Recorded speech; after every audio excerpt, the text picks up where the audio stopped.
Coming up this morning for you on Daybreak, signs that you need to look out for during Teen Dating Violence Awareness Month.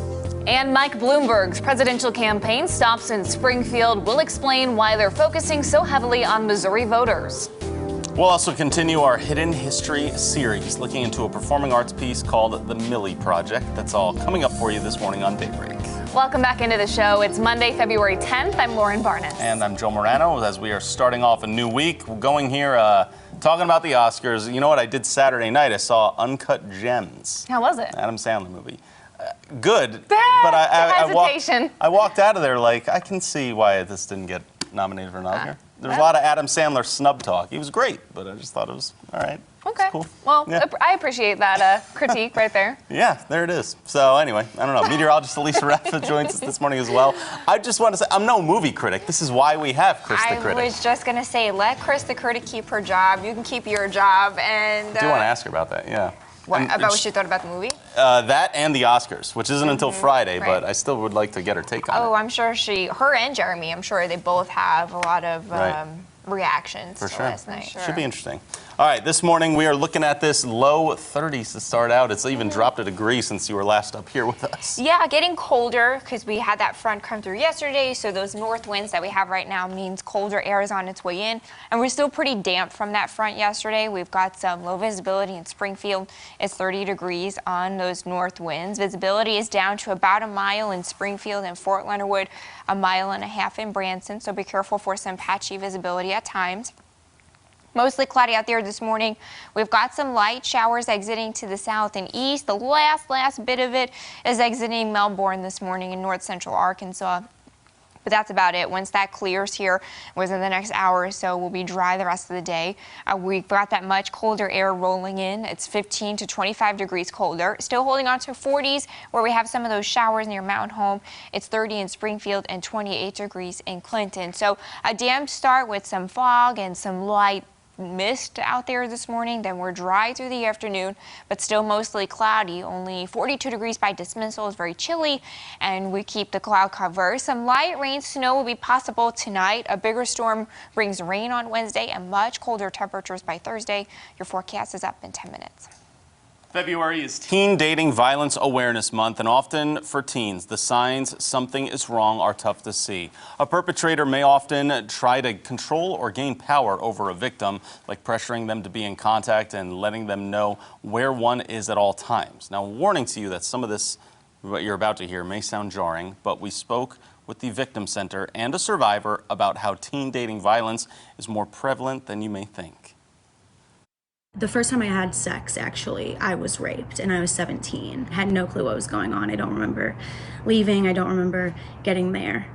Very spotty. I definitely don't remember it happening. I kind of just woke up in the middle of it. Teens who experience these types of crimes are much more at risk than later in life to experience additional victimizations. Oftentimes, parents don't know this is happening to their own child, so it's always important to talk with them and make sure they're safe. There is a national sexual assault hotline you see here on your screen. That number is 1-800-656-HOPE and is available 24/7. Color 10 is your local election headquarters. Last night, the first presidential campaign made its way into Springfield. Mike Bloomberg's Get It Done express bus stopped at the International Brotherhood of Electrical Workers. While Bloomberg himself was not there, Louisville, Kentucky Mayor Greg Fisher was there campaigning on his behalf and was introduced by Springfield Representative Crystal Quaid. It was a meet and greet, but really turned into a classic town hall with two Trump supporters waving flags just next door. The biggest issues brought up were health care and helping those just released from prison get back on their feet. When asked why Bloomberg's campaign decided to stop here, Fisher said this. The Democratic primary is going to be starting up soon here, and it's very important. Springfield is the heart of this region and has frequently been consequential in elections. So Mike Bloomberg is taking his campaign to all parts of the country right now, including Missouri. We've got unprecedented investment in Missouri right now, 5 offices. We'll have up to 50 staff members getting the message out that Mike Bloomberg, we think, is singularly qualified to beat Donald Trump. If you plan on voting in the Missouri presidential primary March 10th, the last day to register to vote is this Wednesday. We go to some more local news now for you as we have photos of a big rescue that happened in Branson yesterday. Several crews were called to a wilderness trail after a woman fell and broke her leg. Branson Professional Firefighters Local 152 shared these photos here on its Facebook page. The woman was at the bottom of the trail, more than 300 steps down. Rescue crews were able to bring her up using a basket and then took her to the hospital. That entire operation took about 2 hours to execute. We also have a local spotlight this morning. I am deeply grateful for the opportunities that I've had. I'm just extremely pleased to be able to continue to be a part of the Springfield community. Springfield Mayor Ken McClure will be honoring that community member with the key to the city. Dr. Robert Spence will be honored tonight.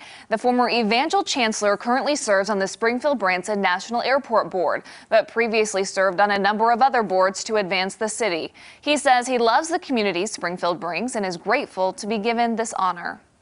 I am very, very pleased to be able to live in Springfield, continue to support Springfield, and my feelings that there were many other people that were more deserving than I, but I'm deeply humbled by it and certainly honored. The ceremony will be this evening at the Bush Municipal Building starting at 5. New this morning for you, we are continuing our Hidden History series, taking a look at local African Americans and their impact on the Ozarks. Color 10's Nija McDonald joins us to share a performing arts piece called The Millie Project. Nija, good morning. Well, good morning, Lauren and Joe. Millie Sawyers was a Springfield woman who won her freedom in court to only later be beaten by town founders. Her life story is now being told on stage for the community to hear. This group of actors is bringing Millie Sawyer's story to life. What really made me love theater was just what theater can do. A once enslaved Springfield woman who gained her freedom in 1836.